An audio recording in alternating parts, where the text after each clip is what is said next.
Yes, sir. Thank you for your service. Thank you. I haven't read your book, this one or the last one, and I haven't followed you through the Senate. But my question is more of a statement.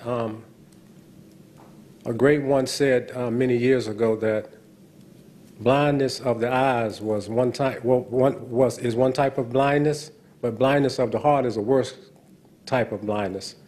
And I'd just like to thank you for having an open heart and being open. I feel that just being here today, listening to you, that when we say we the people, you represent that we the people.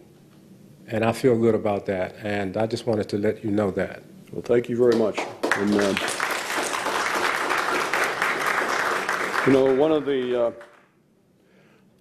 the things that I think has been overlooked in the history of the South and the people whose origins were in the South is the harmony that generally existed in the communities and the level of poverty that knew no race in the days when my mother was growing up.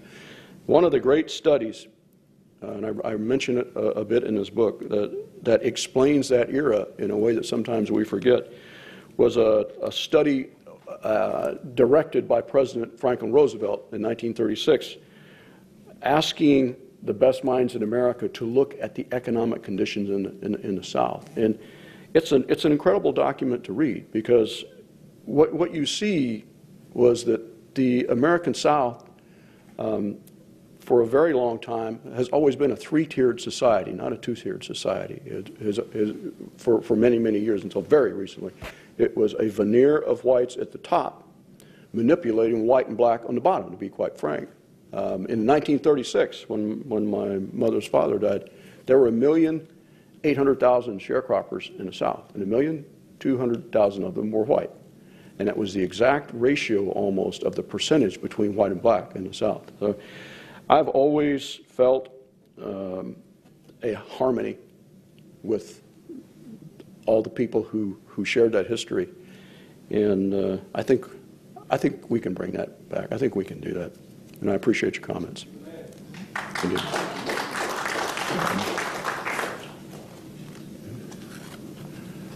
Okay, thank you very much for coming. It's been a pleasure to be with you.